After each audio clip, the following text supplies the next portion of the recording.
प्रिय छात्राओं, आज हम बीए द्वितीय वर्ष द्वितीय प्रश्न पत्र में अपने अध्ययन में चल रहे मनुस्मृति के 120वें श्लोक से अध्ययन प्रारंभ कर रहे हैं।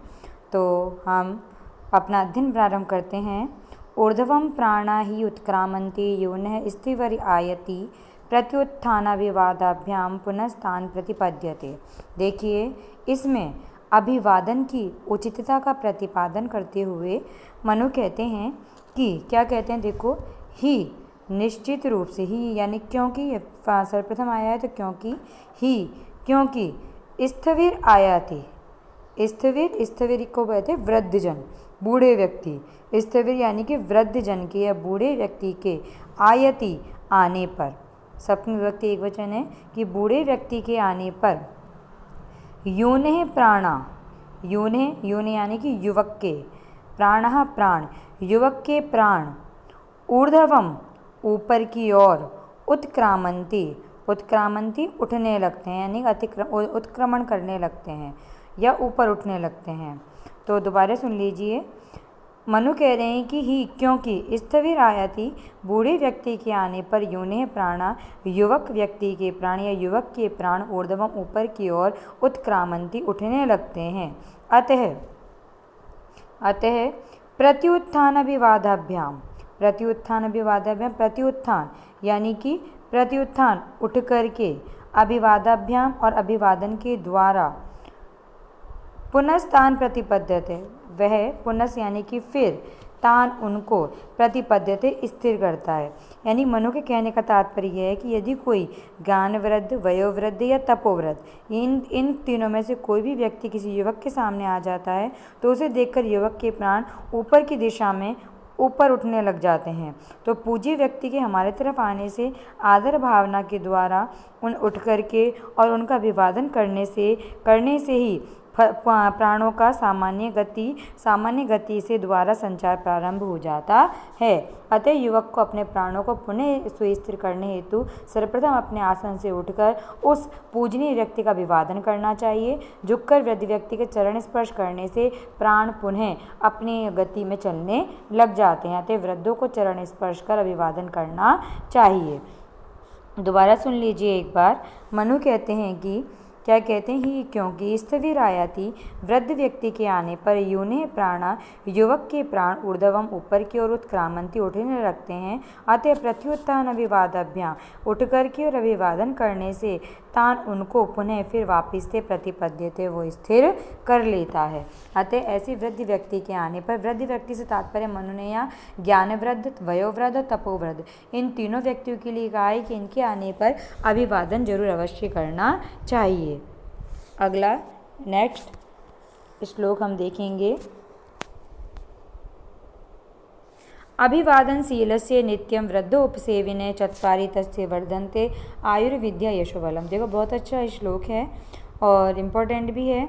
तो इसमें अभिवादन का फल के बारे में मनु बता रहे हैं। मनु कहते हैं कि नित्यम प्रतिदिन या नित्य, अभिवादनशीलस्य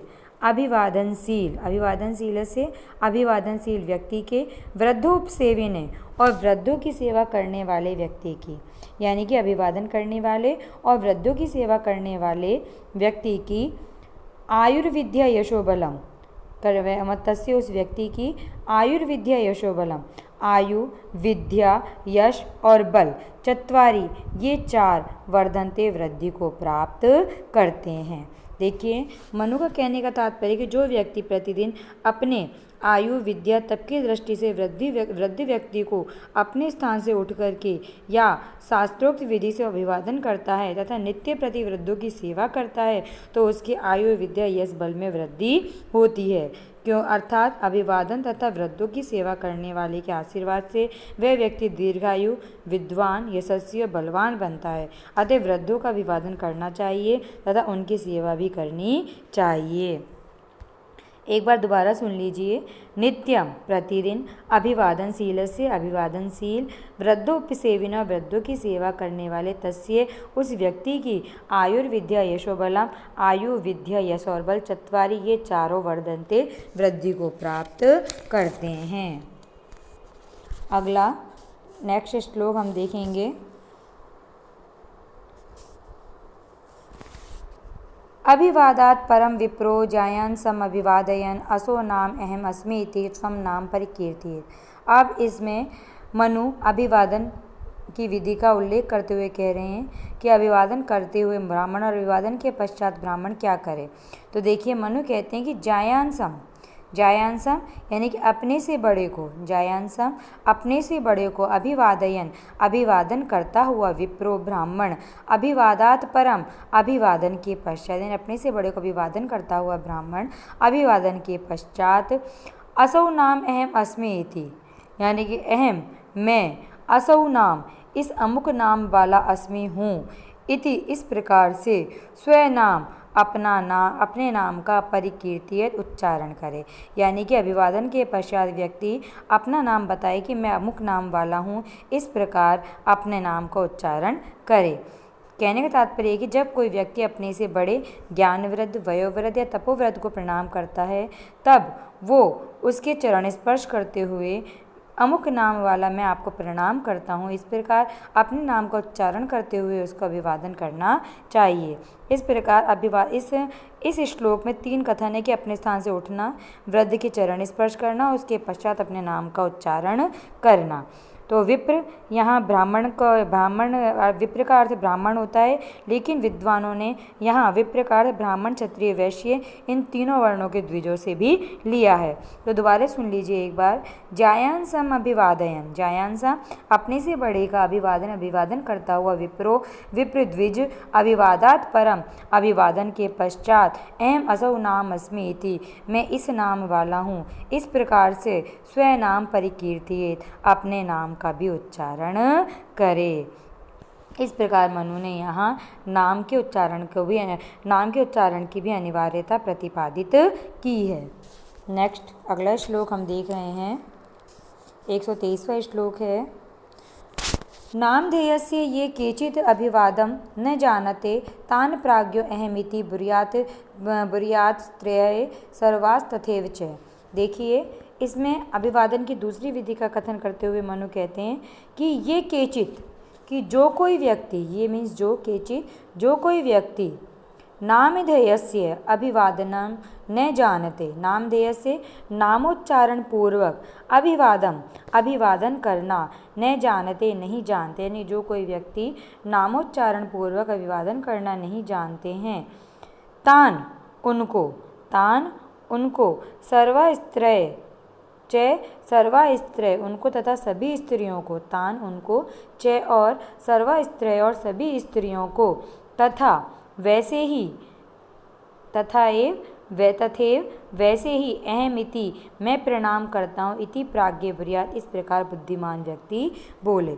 यानी मनु के कहने का तात्पर्य है कि किसी भी वर्ण के व्यक्ति यदि नाम उच्चारण पूर्वक अभिवादन करना नहीं जानते हैं या अज्ञानवश इस अभिवादन की विधि के उच्चारण करने में असमर्थ हैं, तो ऐसे व्यक्ति ऐसे अज्ञानी जनों का अभिवादन करते समय या तथा स्त्रियों को अभिवादन करते समय किसी भी बुद्धिमान व्यक्ति को नामोच्चारण पूर्वक अभिवादन वाक्य नहीं बोलना चाहिए, अपितु मैं अभिवादन करता हूँ इस प्रकार कहना चाहिए। देखिए मनु का यह तात्पर्य है कि मनु ने अज्ञानियों तथा स्त्रियों को एक श्रेणी में रखते हुए अभिवादन का कथन किया है कि ऐसे व्यक्तियों को, ऐसे अज्ञानियों को या ऐसे सदा स्त्री जनों को अभिवादन करते हुए बुद्धिमान व्यक्ति केवल मैं अभिवादन करता हूँ इतना ही कहे। दोबारा सुन लीजिए एक बार इस श्लोक को। मनु कहते कि ये केचित, जो कोई व्यक्ति नामधेय से नामोच्चारण पूर्वक अभिवादन न जानते, अभिवादन करना नहीं जानते हैं, तानि च उनको तथा सर्वास्त्रय सभी स्त्रियों को तथे उस प्रकार ही अहमिति मैं अभिवादन करता हूँ, इति इस प्रकार से प्राज्ञ ब्रूयात् बुद्धिमान व्यक्ति बोले। यानी कि मनु के कहने का तात्पर्य यहाँ पे ये है कि जो व्यक्ति अभिवादन करने की विधि को नहीं जानते हैं नामोच्चारण पूर्वक, ऐसे उन अज्ञानी व्यक्तियों को तथा स्त्रियों को विद्वान व्यक्ति केवल ये कहें कि मैं अभिवादन करता हूँ, यानी कि नामोच्चारण पूर्वक अपना अभिवादन ना करें। अगला श्लोक हम देखेंगे, 124वां श्लोक है। भो शब्दम कीर्तयेद अन्ते स्वस्व नाम्नो अभिवादने नाम्नां स्वरूप भावो ही भो भाव ऋषि भी स्मृत है। देखिए इस श्लोक में अभिवादन की विधि में भो शब्द का उच्चारण का प्रतिपादन करते हुए मनु कहते हैं कि अभिवादन के समय या अभिवादन में स्वस्य नामने, स्वस्य दे रखा है नहीं, स्वस्य है, स्वस्य नामने अपने नाम के अंत में, स्वस्य नामनो अंते अपने नाम के अंत में भो इति शब्दम कीर्तयेत, भो इस शब्द का कीर्तियेत कथन करना चाहिए। भो शब्द का कीर्तियेत कथन करना चाहिए ही, क्योंकि ऋषियों के द्वारा भो भाव है, भो भाव को, ऋषियों के द्वारा भो भाव है, भो भाव को नाम स्वरूप भावो कि नामों का स्वरूप स्मृते कहा गया है, कि भो भाव को नामों का स्वरूप कहा गया है। देखिए एक बार इसको समझ लीजिए कि मनु कहते हैं कि जब कोई व्यक्ति किसी वृद्ध गुरु का अभिवादन कर रहा हो तो उस समय वो अपना नाम का कथन करने के पश्चात भो इस शब्द का उच्चारण करे, अर्थात इस प्रकार कहे अभिवादिये फिर अपना नाम ले। जैसे अपना नाम विष्णु शर्मा जैसे है तो यथा अभिवादिये विष्णु शर्मा अहम अस्मि भो, इस प्रकार अपने नाम के अंत में भो शब्द का उच्चारण करे। तो भो शब्द के उच्चारण के कथन क्यों करना चाहिए, इसके लिए ये कथन विद्वानों ने दिया है कि हमारे ऋषियों ने भो के अभिप्राय को नामों का स्वरूप कहा है, यानी कि भो शब्द ही नामों का स्वरूप है, इसलिए भो शब्द का उच्चारण अपने नाम के अंत में करना चाहिए। इसलिए मनु ने अभिवादन के समय व और स्वयं नाम उच्चारण के अंत में भो संबोधन के उच्चारण का प्रतिपादन या अनिवार्यता व्यक्त की है। एक बार दोबारा सुन लीजिए इस श्लोक को। मनु कहते हैं कि अभिवादन में स्वस्य नामनो अंते अपने नाम के अंत में वो शब्दम कीर्तयेत, वो शब्द का कथन करना चाहिए ही, क्योंकि ऋषियों के द्वारा भो भाव है, भो भाव को नामनो स्वरूप भावे नामों का स्वरूप या नामों के स्वरूप का होना स्मृते कहा गया है। अगला नेक्स्ट श्लोक हम देख रहे हैं, आपकी स्क्रीन पर है, तो देखिए आयुष्मान भव सौम्य अति वाच्यो विप्रो अभिवादने अकारश्च अस्य नामनो अंते वाच्य पूर्वाक्षरे प्लुत है। देखिए अभिवादन करने पर उसके उत्तर की विधि का कथन करते हुए कहते हैं मनु, क्या कहते हैं कि अभिवादन करने पर विप्रो ब्राह्मण को, अभिवादन करने पर विप्रो ब्राह्मण को सौम्य, हे सौम्य, आयुष्मान भव इति वाच्यो, इस प्रकार कहना चाहिए। यानी कि अगर ब्राह्मण अपने वृद्ध का मतलब अपने से वृद्ध व्यक्ति का अभिवादन करे तो उसको प्रत्युत्तर में कहना चाहिए कि हे सौम्य, आयुष्मान भव, यानी कि लंबी आयु वाले हो, इस प्रकार वाच्य कहना चाहिए। फिर अस्य नामने अंते, और इसके नाम के अंत में पूर्वाक्षरे अकारे प्लुत है वाच्य, अनाम के अंत में अकार है, अकार हो, इसके नाम के अंत में पूर्वाक्षरे अकार है, अंत में पहला अक्षर अकार हो तो प्लुत है वाच्य, तो उसे प्लुत रूप में उच्चारण करना चाहिए। देखिए प्लुत यानी कि लंबे समय तक उसका उच्चारण करना चाहिए। देखिए दोबारा समझ लीजिए एक बार इसको। मनु का कहने का तात्पर्य यहाँ पे ये है कि यदि कोई शिष्य अपने से वृद्ध अर्थात गुरु को अभिवादन करता है तो अभिवादन करने वाले शिष्य के प्रति गुरु को हे सौम्य आयुष्मान भव, यानी कि हे सौम्य तुम दीर्घायु बनो, इस प्रकार का आशीर्वाद देना चाहिए। साथ ही यदि प्रणाम करने वाले व्यक्ति के नाम का अंतिम अक्षर अकार हो, नाम का अंतिम अक्षर क्या हो, अकार हो, तो उसका प्लुत रूप में उच्चारण करना चाहिए। जैसे कि यज्ञदत्त, त में अंतिम अक्षर अकार है, तो इस नाम के अंत में स्थित अकार को यज्ञदत्त, इस प्रकार प्लुत रूप में उच्चारण करना चाहिए। यानी कि त्रिमासिक स्वर को प्लुत कहते हैं, यानी कि उसका लंबा उच्चारण करना चाहिए। त्रिमासिक स्वर को प्लुत कहते हैं, मैंने आपको बता ही दिया है। उकार वाजस्त्रित दीर्घ है। कहते किसी नाम के अंत में आकार ना होने पर अंतिम व्यंजन के पूर्व के आकार को प्लुत कर देना चाहिए। जैसे कि विष्णु शर्मन में न हलंत है, तो कहते हैं कि म क्या है, क्या कहते हैं, आकार मतलब हिरेवा आकार अंत वाला है, तो विष्णु शर्मन इस प्रकार से प्लुत रूप में उच्चारण करना चाहिए। लेकिन कात्यायन मुनि ने स्त्रियों के लिए प्लुत करने का निषेध किया है। तो दोबारा समझ लीजिए एक बार इसको। मनु कहते हैं कि अभिवादन करने पर विप्रे ब्राह्मण को सौम्य हे सौम्य आयुष्मान भव यानी कि दीर्घायु बनो इति वाच्य इस प्रकार से कहना चाहिए। अस्य नाम ने अंत्य च पूर्वाक्षर है, उसके नाम के अंत में या नाम के अंत वाले अक्षर का पूर्व अक्षर आकार हो तो प्लुत वाच्य, तो उसको प्लुत कहना चाहिए, यानी कि उसको दीर्घ उच्चारण उसका करना चाहिए।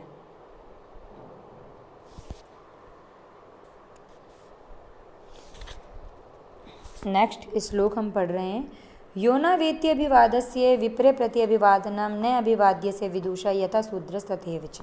देखिए इसमें प्रति अभिवादन यानी कि जब शिष्य गुरु के प्रति अभिवादन करे तो गुरु भी उसके प्रति अभिवादन करे, इसकी अनिवार्यता का कथन मनु यहाँ कर रहे हैं। तो मनु कहते हैं कि ये विप्रे जो ब्राह्मण अभिवादन